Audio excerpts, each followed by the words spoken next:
Quick updates for you on this Monday afternoon. What's going on, everybody? It's Adam, Dave, Jamie, and Heath here on Fantasy Football today, and we do have some news. Tony Pollard getting the franchise tag. We already talked a little bit about Evan Engram getting the franchise tag, but now Calvin Ridley is back. He has been reinstated. There's one report that the Titans are shopping Derrick Henry and an offensive tackle, a great one, potentially on the market as the Chiefs are not putting the franchise tag on Orlando Brown.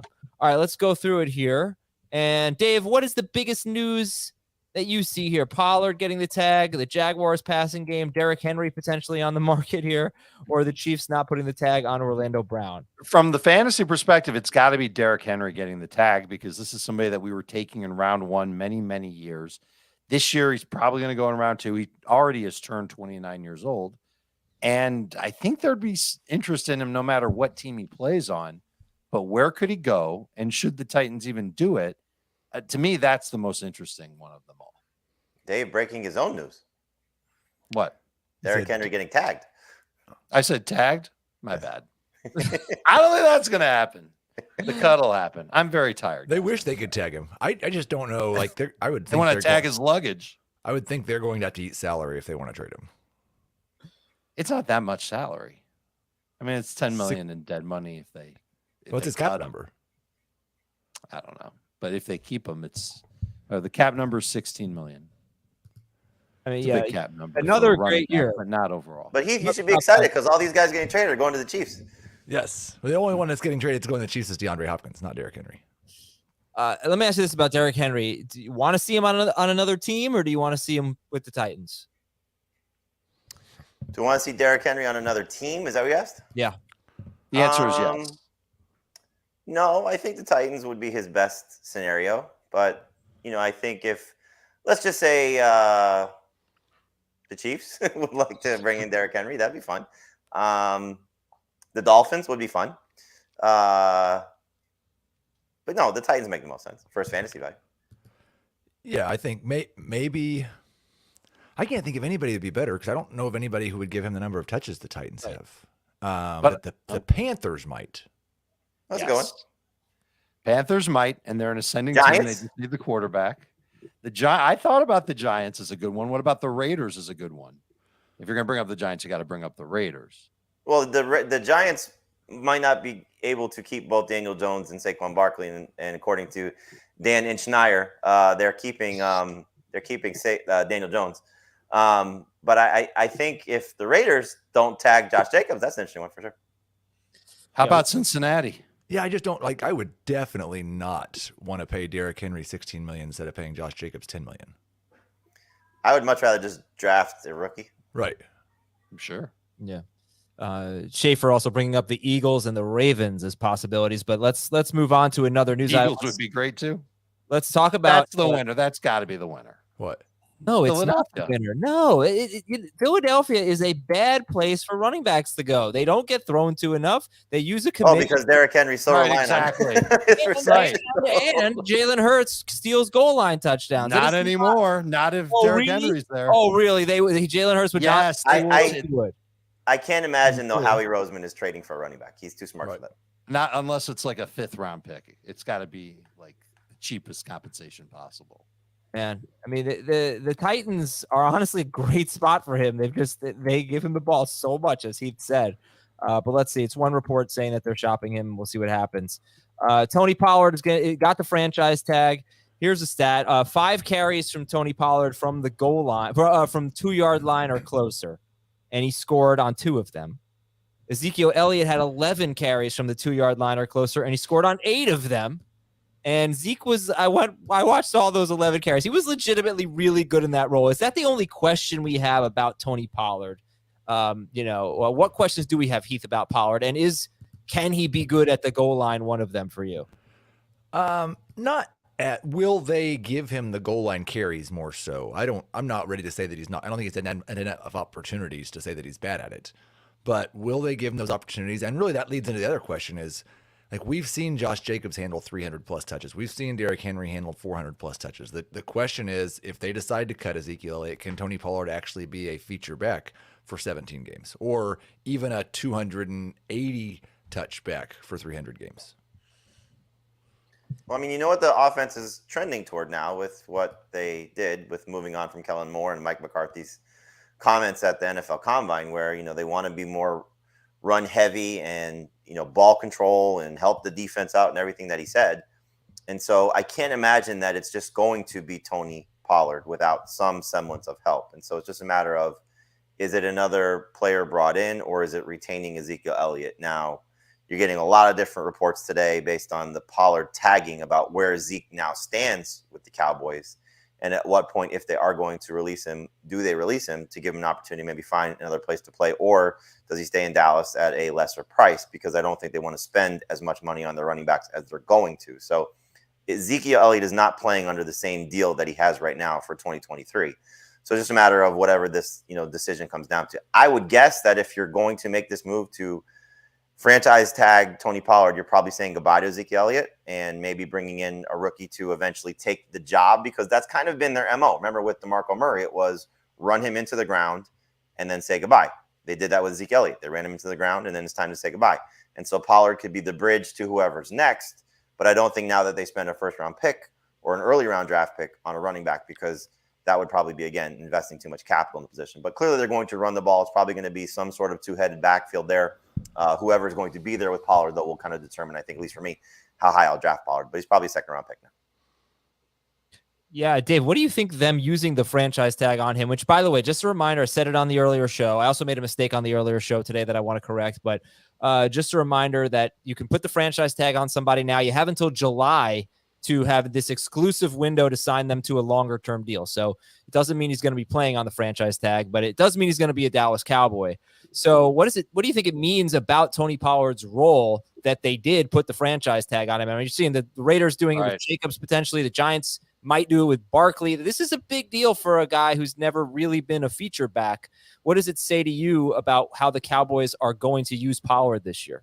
And they're all going to get paid the same on the franchise tag. So the Cowboys are basically saying, we value Tony Pollard the same way the Raiders might value Josh Jacobs, the same way the Giants might value Saquon Barkley. And I think that speaks volumes. There were only 2 games last year where he played more than 60% of the snaps.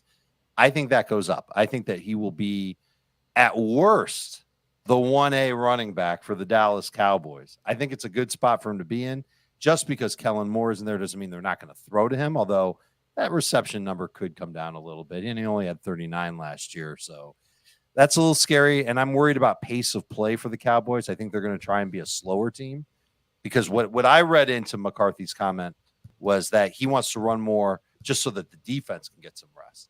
And another way the defense can get some rest isn't necessarily to run so much more, but also to just play at a much slower pace than where they were. He's an explosive running back. He definitely is round 2 potential in fantasy drafts. Tony Pollard, the Cowboys, by the way, Dave, were 4th fastest last year in terms of pace time. Yeah, they're hitting the break. Kellen Moore scores way too quick. They got to get rid of that. Pollard, I mean, by any measure, by any metric, has been one of the best running backs in football in his 4 seasons. But there's a difference between doing it on the amount of carries he's done it and on a full workload. But just looking right now, I have the stats up from 2019 to 2022. Every advanced metric on there, he's toward the top. It's pretty incredible how good he's been. The thing I wanted to correct is we were talking about the Saints and the salary cap. I know nobody really cares about this, but I was saying they haven't been able to keep players, and I said they haven't been able to keep Davenport. Of course, they did. I meant Hendrickson. So it's been eating at me all afternoon. So there, we got that off my chest. Let's talk about Trevor Lawrence, Jamie, and Evan Engram. They'll use the franchise tag on him, and Calvin Ridley reinstated. So we kind of talked on the early show today. You asked Heath. You guys both said you were Christian Kirk over Calvin Ridley. I know Dave will have a different take. We can get to that, but we didn't really talk about it for Trevor Lawrence. Everything's coming up aces right now for Trevor Lawrence, right? 100%. I mean, you look at it and he might have, I don't know, the best receiving core in football, but probably in the top 7 or 8 at worst, when you just look at the whole group and if they're able to play to their potential, because now Zay Jones goes from the 2 to the 3, and you have hopefully what Calvin Ridley can become. And again, if he looks fantastic in camp and, everything is trending in the right direction, which today was the first step, then I will put Ridley ahead of Christian Kirk, but they'll be close.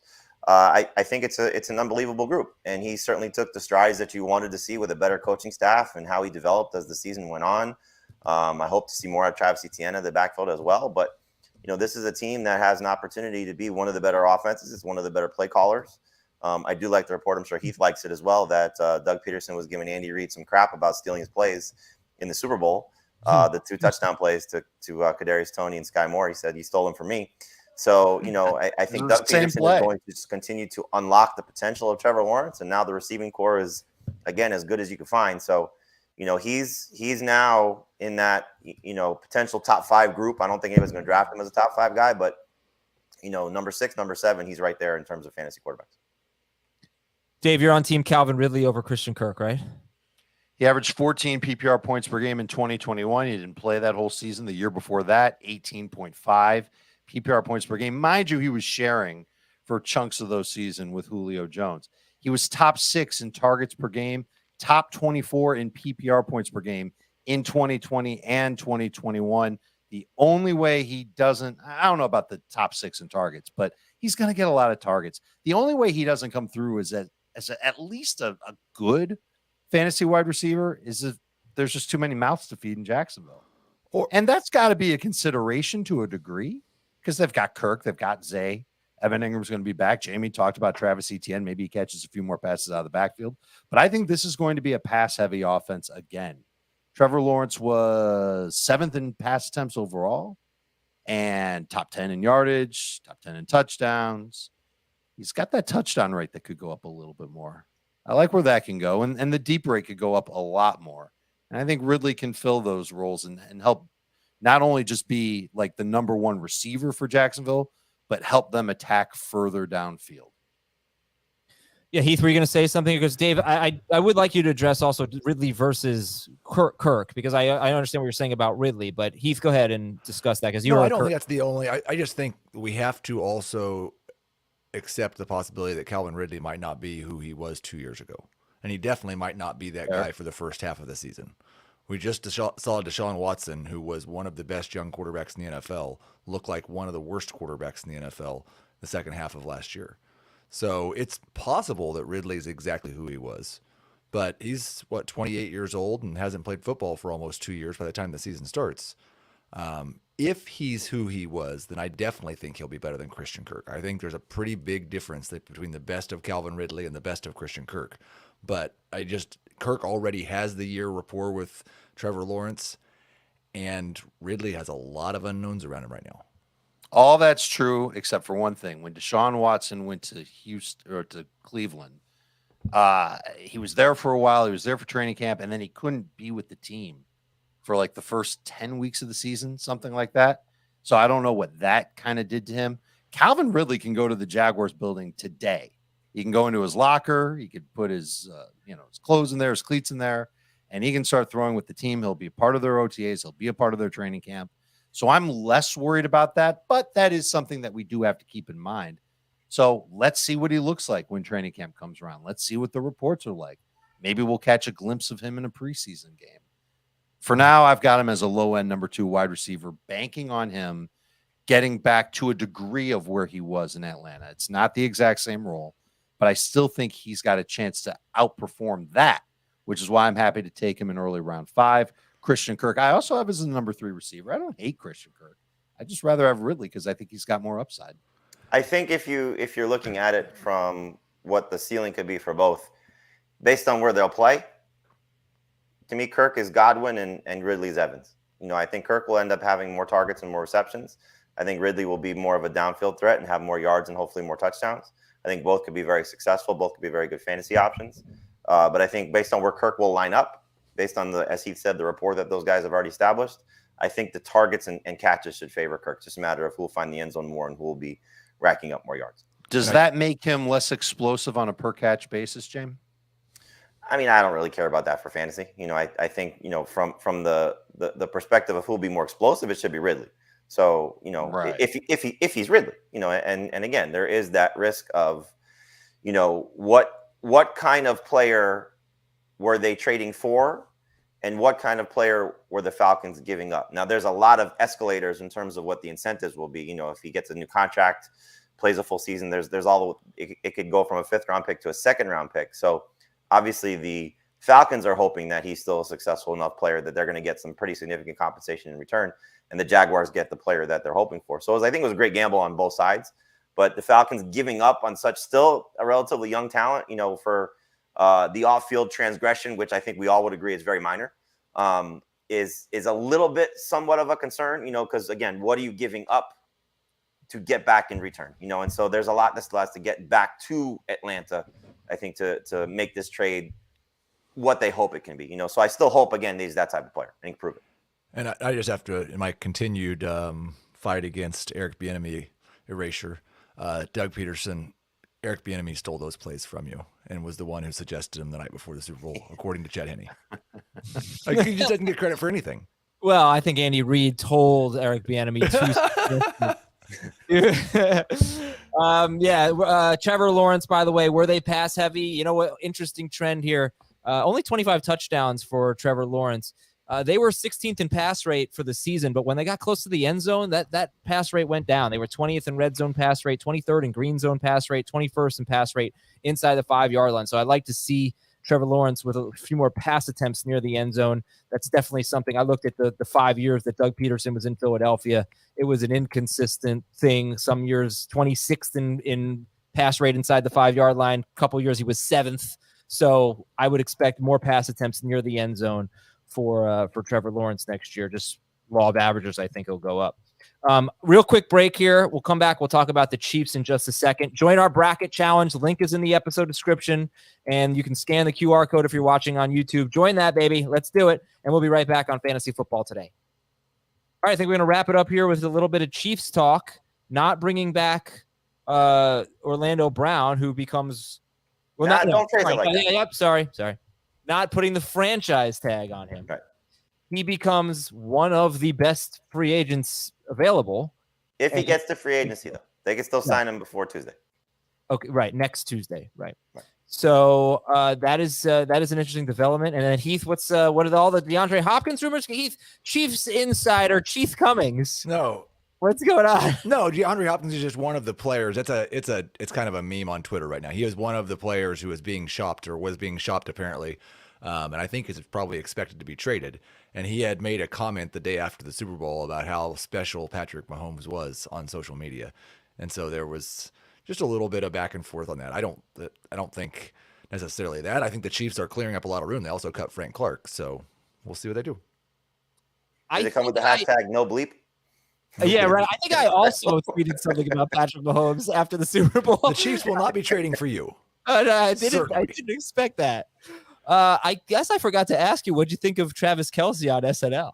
I have not seen it. Oh, it was. I told you all I did was coach basketball this weekend. Okay. The monologue was funny. Did you guys see? Anybody see it? I saw the monologue.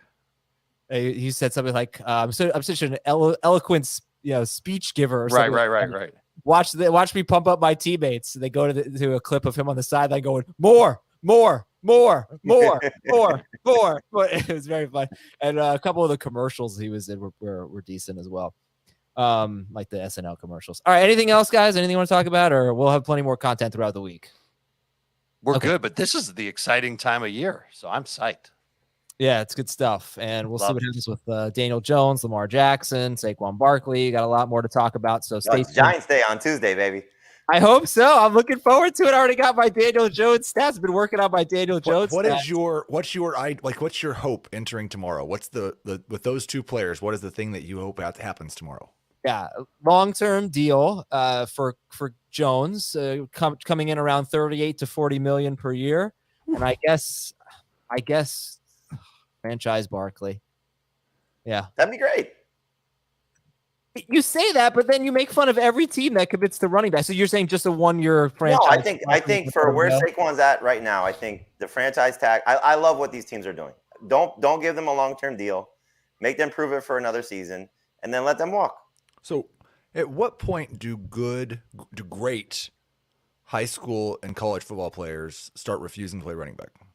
Exactly. It's not fair to Saquon Barkley. Yeah, but again, I think if you were to tell any high school football player, you're going to make $10 million. No, I'm good. No, your best case is that you're going to get to go make $10 million in a season. Right. Your worst case is you're a day 3 pick and you're cut after your rookie year. Yes, Actually, it could be a lot worse than that.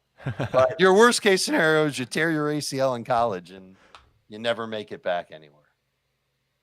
I mean, I guess it would come down to, are you good enough to play corner? Are you good enough to play wide receiver? Are you good enough to play, Right, Sure. And a position of prominence from a salary and long-term commitment perspective? But at the same time, it's hard to pass up being because I mean, just look, a star running back in college is a pretty prominent thing. Yeah. And Right. look, And you they're get to also play. popular. They're popular. And the NIL money that they make is probably still pretty good too. Yeah, true.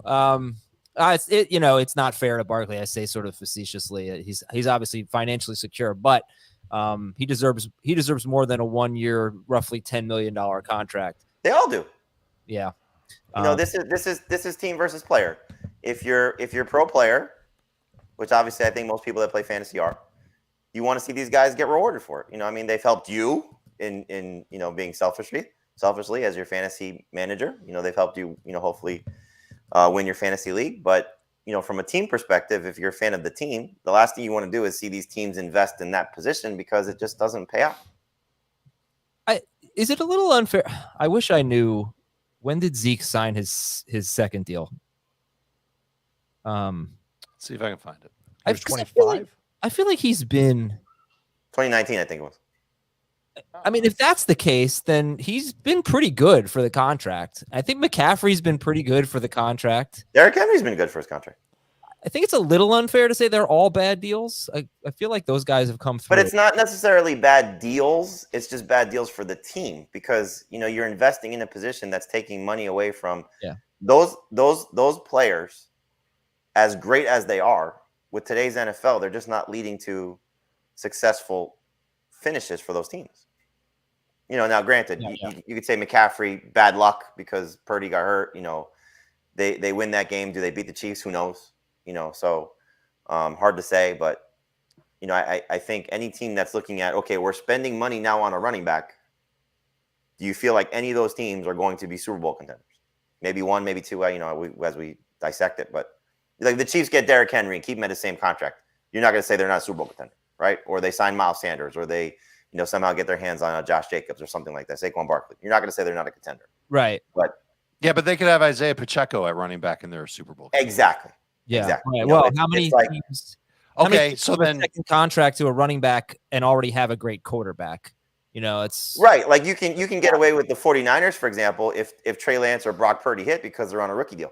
Right. So McCaffrey being McCaffrey.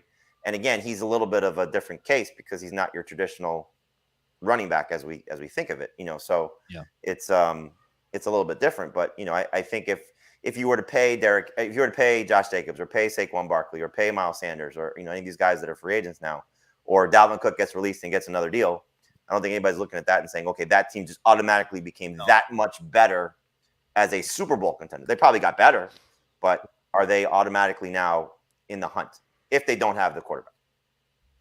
Right. Yeah. A running back's not going to fix a quarterback problem, I think is kind of what we're saying. All right, guys. Thanks for hopping on, doing this bonus podcast. Good stuff. We'll talk to you tomorrow with another edition of Fantasy Football Today. See you later.